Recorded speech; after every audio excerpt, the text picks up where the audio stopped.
Hey there, Agile Adventurer. Just a quick question.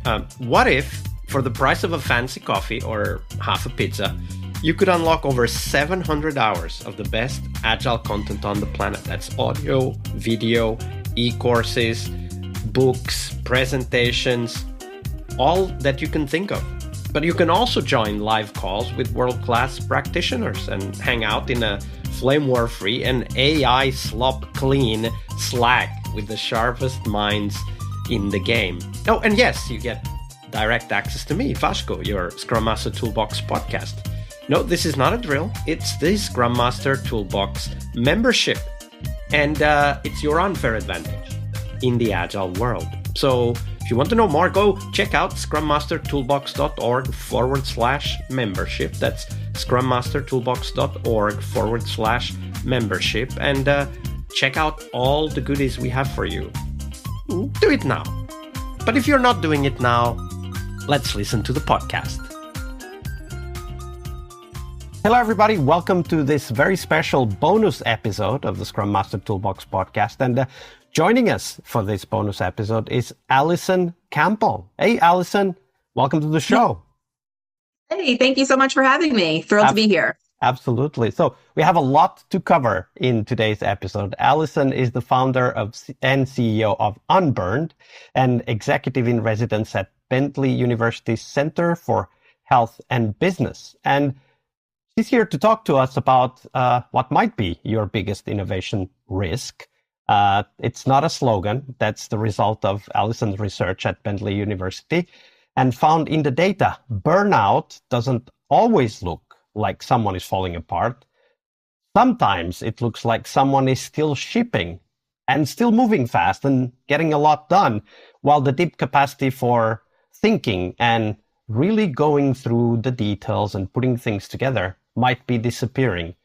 So Alison is going to talk to us about the innovation capacity, what it is, and how we can see it eroding before the output does. So Alison, before we get into all of the details of the research, and I know there's a lot to cover, I want to start with you, your own story. I mean, you spent 2 decades in high-stress roles. You led a 50-person team at Wayfair through the pre-IPO years, and you were chief of staff in pretty large company, and then something changed. So tell us the story of how you got there and how you decided to found this Unburned company and doing the research on innovation capacity.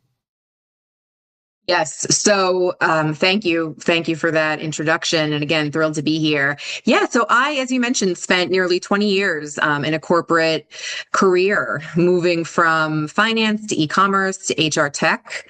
I think the through line through my career was analytics and really saying yes to new sort of unknown opportunities. So I really like to lean into the building phase within companies.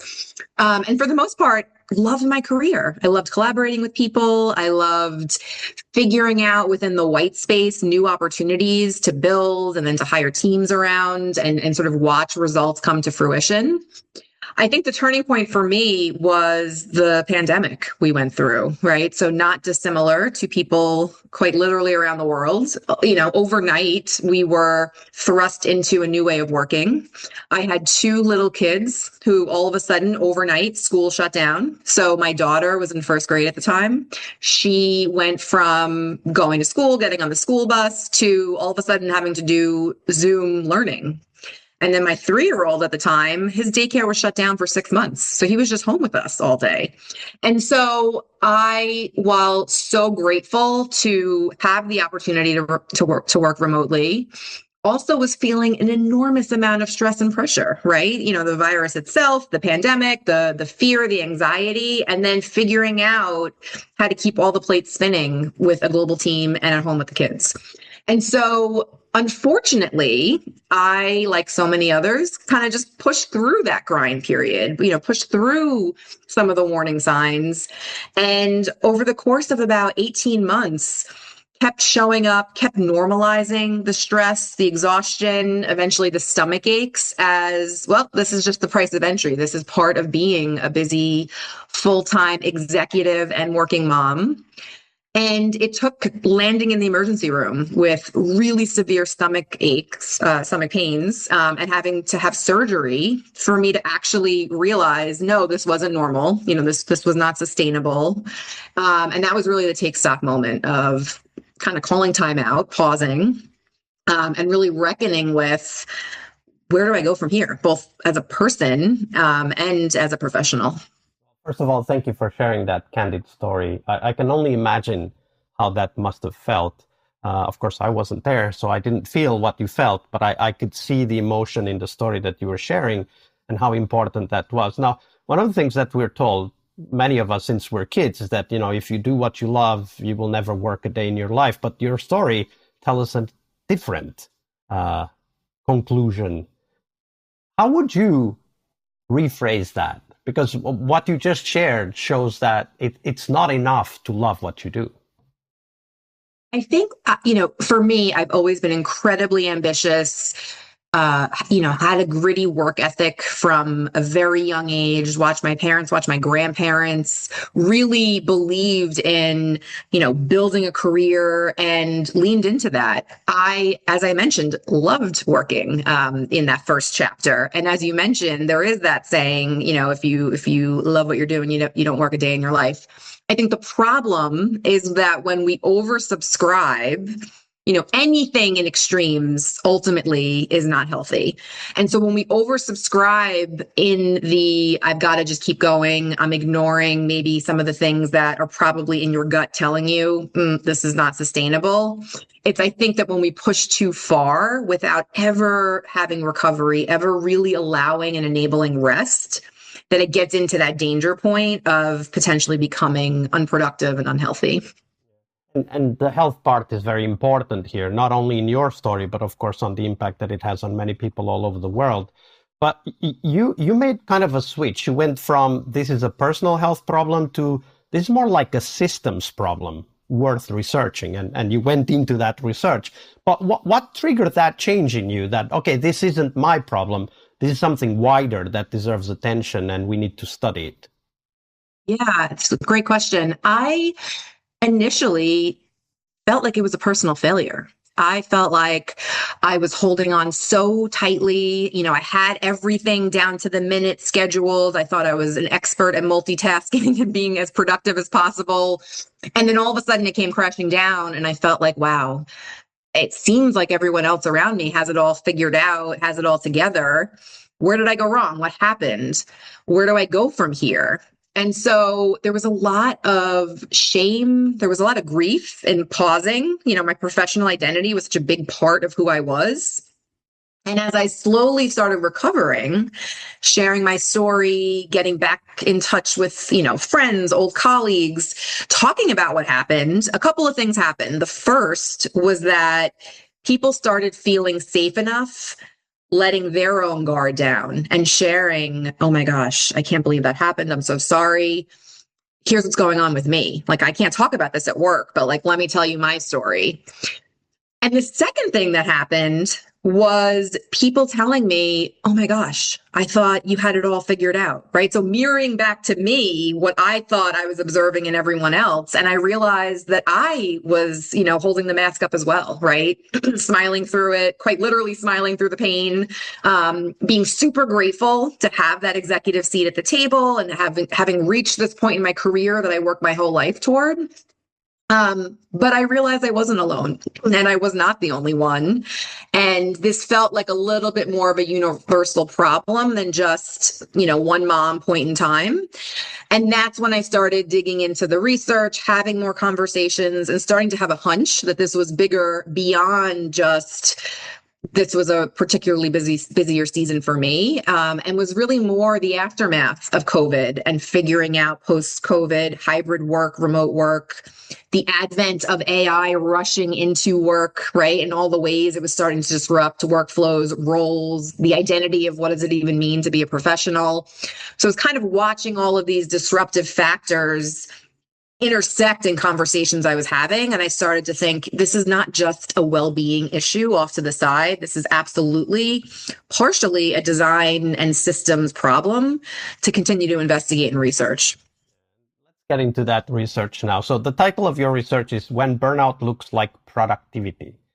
That's the counterintuitive part, of course. You found that burnout doesn't always show as someone collapsing, like eventually happened with you, but it might show through other symptoms. So walk us through the core finding and tell us what you mean by innovation capacity, because that's a term at the center of your work. Yeah, absolutely. So I think what was both surprising, to kind of hit that headline, both surprising and unsurprising to me, was that we found that productivity, activity, busyness remained high, even when burnout in our sample was also quite high. And so just the unsurprising part was that for me, I spent 18 months, maybe 2 years still showing up, still absolutely pushing through and grinding before that inevitable collapse.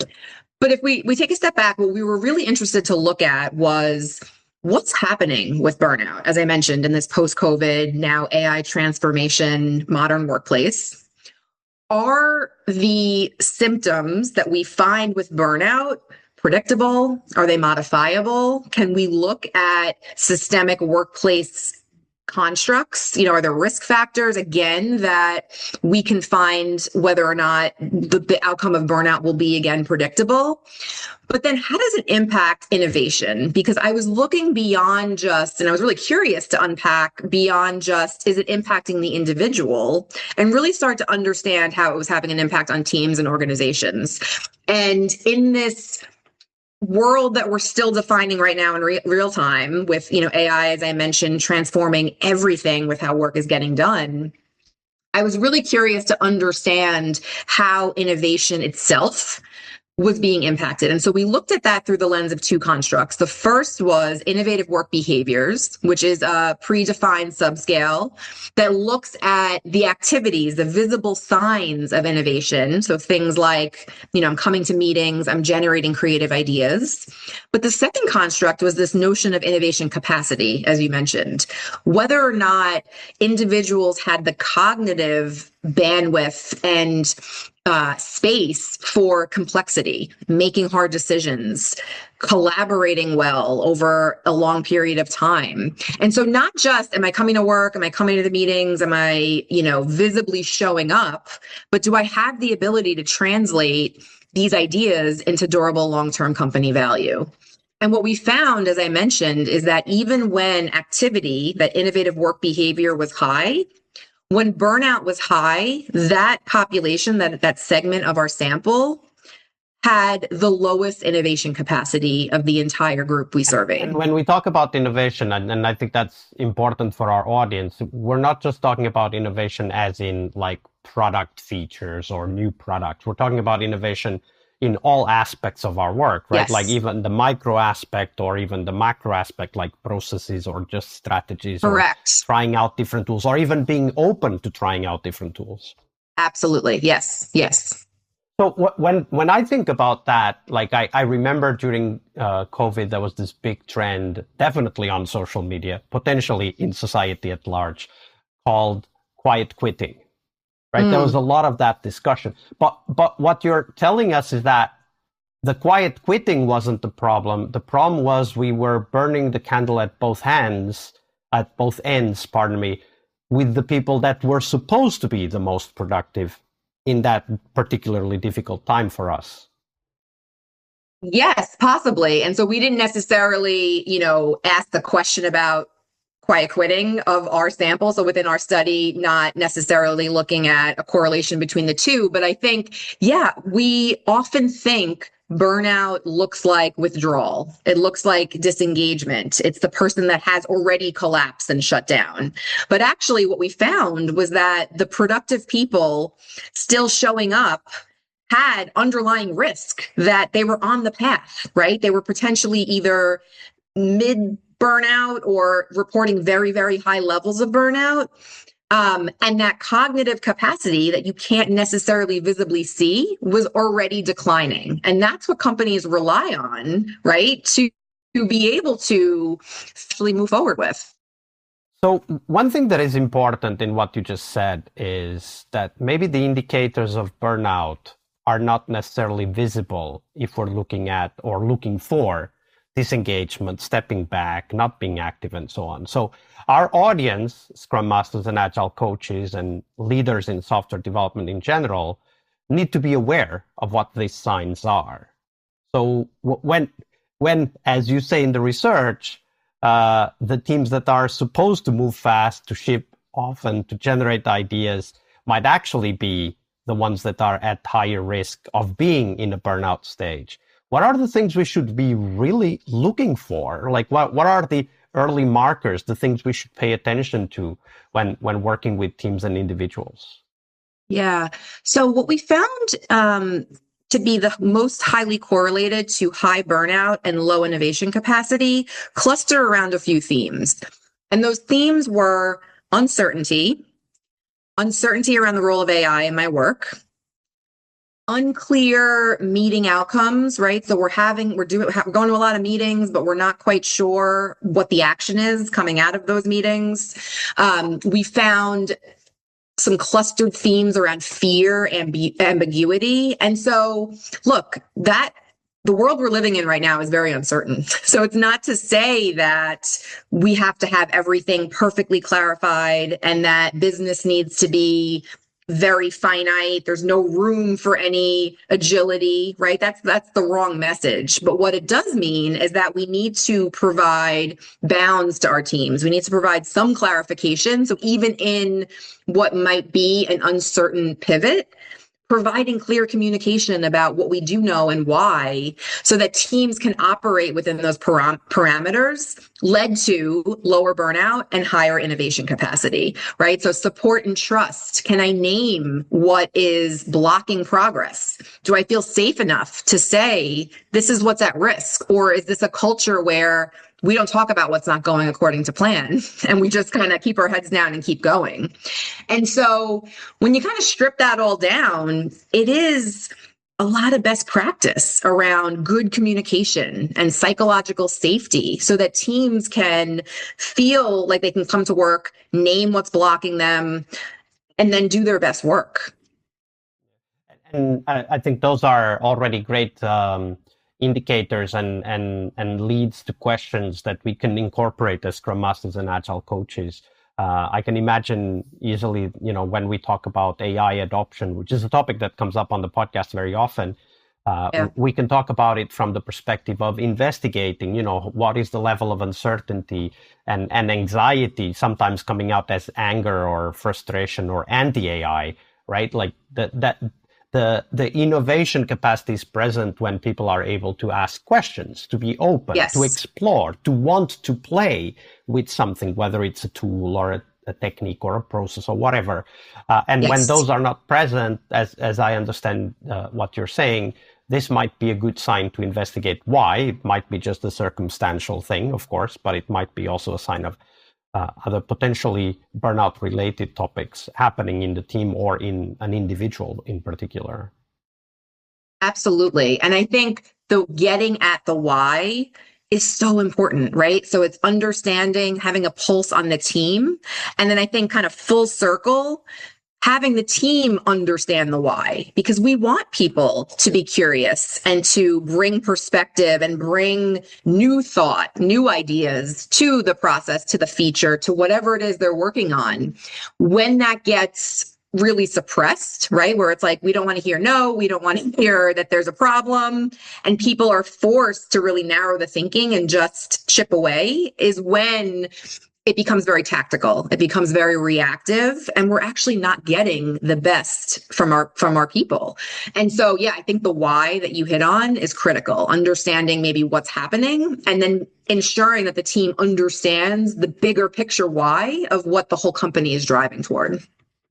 Which is the why, meaning, the why is a question we always talk about here on the podcast. Because, of course, it creates the motivation. But if we look at it from the perspective of psychological safety, I think that the why is also the beginning of the conversation of what are the things people don't understand or they don't buy, or because if we don't tackle those, then there can't be any psychological safety, right? Like there's no psychological safety where there's no open conversation about what doesn't yet sound legit or appropriate or the right direction, whatever the topic might be. Absolutely. I completely agree. So when I think about, and now kind of focusing on the audience of the podcast here, we mostly work as leaders in software development. And when we talk about that, like one of the things that comes up over and over again is this idea of fragmented work, too much context switching, too many things in flight. In fact, we even have very complex software tools to do management of many things going on at the same time, like Jira or any issue tracking system. And this is something we can measure, right? Like, did you, in your research, look at what are the potential metrics or aspects that would tell us that fragmented work is becoming a topic for a team or an individual? So we did ask about context switching, interruptions, how many channels they're switching between. We did not, though, double click into that. We're actually fielding a new study, and we're going to be going a lot deeper into uncertainty around AI, since that was a big risk that sort of bubbled to the surface. As you know, that means many different things. It's the tools, it's role identity. There's so many different, facets. So I think as part of that study, we'll be looking to measure more around the context switching between new tools, because that has an impact on innovation capacity, as we found in the first study. So I think from a context switching standpoint, for your audience, that is still going to be a reality, right? Especially as folks are ramping up with new tools, new processes, new ways of working. And so it's not to say do less things and you can't switch. It's about what we found, baking in periods of rest and reset and being comfortable with this notion that the list is quite literally never going to be done. That's the nature of business. That's the nature of being a professional operating in this modern world. And so how are you individually, but also as a team, setting up systems and setting up a culture where there may be some periods of sprint, but then you're pulling back and there's reflective work. There are postmortems, perhaps, where things didn't go well, right? Maybe they didn't go to plan. And there's space, to your point, around talking about actually what doesn't sit right, what didn't really go well. Did you, in your research, study what might be an appropriate percentage of time or like period of this rest and recover, right? Because there's that sprinting, which literally is the word we use with Scrum. Right. And then there's the recovery part that you mentioned. But is there any data or do you have any reference for us around that? Like how long should the recovery be compared to the sprinting part of the work? No. So in this first study, we did not quantify. So we looked across 15 industries, full-time employees, and I think my answer to this is it's very contextual, right? It depends on the industry, the stage of the business, right? The size of the team. And so on this podcast today, wouldn't put a number on it. I think, more research to be done. I think as a leader, kind of looking at what is the rhythm of the business, right? Where do we have a really hard charging period? And are we proactively thinking about what the recovery might look like after or something even talking really about it, right? Exactly. Sometimes it feels like a bad word. Exactly. And sort of normalizing that recovery period is going to enable the restorative nature of the whole team then being able to make the next big push. And so maybe thinking about it in those rhythms and talking about it openly as a team. Yeah, and we very often talk about this fragmented work and too much things going on from the team's perspective, in our case, the software development team's perspective. But your research also pointed some interesting data related to managers. What did you find out about the more managing-like roles in this context of burnout and productivity and capacity to innovate? Yeah, so we found that there was a significant increase in the levels of high burnout when we split and segmented the population between managers versus individual contributors. And so managers were 1.7 times more likely to experience high burnout and to rate very highly this loss of innovation capacity. So meaning, when we asked a question like, I delay complex problems or hard decisions, the manager group was also more likely, I think it was 3 times more likely to rate that a 5. Yes, I delay, versus individual contributors. And so what we found was that extra management layer added additional pressure. There's more to unpack there. There's more that we want to look at.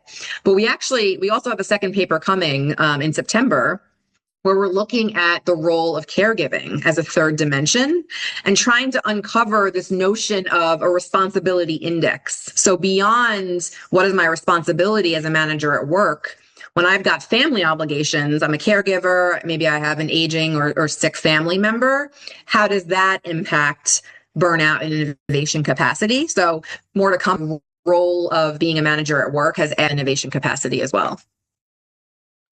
So we're getting close to the end here, Alison, but I wouldn't want to go before we share your work and the research that you've done. So if people want to find out more about what you've already published and the research that you're doing, where should they go? Yeah, well, thank you so much. This has been such a treat. If folks are interested to learn more about the research, they can find the paper on my website. So it's getunburnt.com. And you can also, find me directly at Alison Campbell on LinkedIn. That's the place where I hang out the most. I love meeting new people, and have a link to the research on LinkedIn as well. Absolutely. So thank you very much for sharing that with us, Alison. And we'll put a link to those in the show notes to make sure that they are easily available to our listeners. Before we go, one parting word of advice for the Scrum Masters and Agile coaches out there that might have an inkling that something is off in their teams. What is one thing they could start maybe paying attention to, maybe a question to ask, or something to explore further to make sure that either there is a problem that needs to be tackled, or, everything is fine, it's just the wrong impression? Where could they start? Recommend a weekly check-in, right? So not another meeting, but a reflective question first individually around what happened that week. So kind of rating your energy, rating your stress, kind of looking at where did my time actually get spent versus the goals I had. So a quick little exercise, but then bringing that question perhaps to a Friday stand-up and asking the team to weigh in on a retroactive of the week. What was the team's stress and energy? Were there major constraints that were unforeseen? And in getting into that practice week over week, you start to build a data set around how folks are really feeling. Maybe the first few weeks, they're a little frozen. They may not want to answer that. But if you get into that regular practice of doing that check-in, you'll start to get the real answers, the real deal, and start to get at some of the things that are actually blocking good work, and in turn help to fix maybe some of the systemic blockers. Yeah, absolutely. And maybe read your research, and why not add a few questions to the retrospective, which gets done every 2 weeks or every week, depending on how long the sprint is. And then that, as you said, collect that data set and see how things move over time. It's been a wonderful time. Thank you very much for sharing all of that with us, Alison. And we hope to get you back maybe when the next paper is due. Great. Thank you so much. This was such a treat. All right. I hope you liked this episode. But before you hit next episode, here's the deal. This podcast is powered by people like you, the members who wanted more than just inspiration. They wanted real tools and real connection to people who are practicing Agile every day.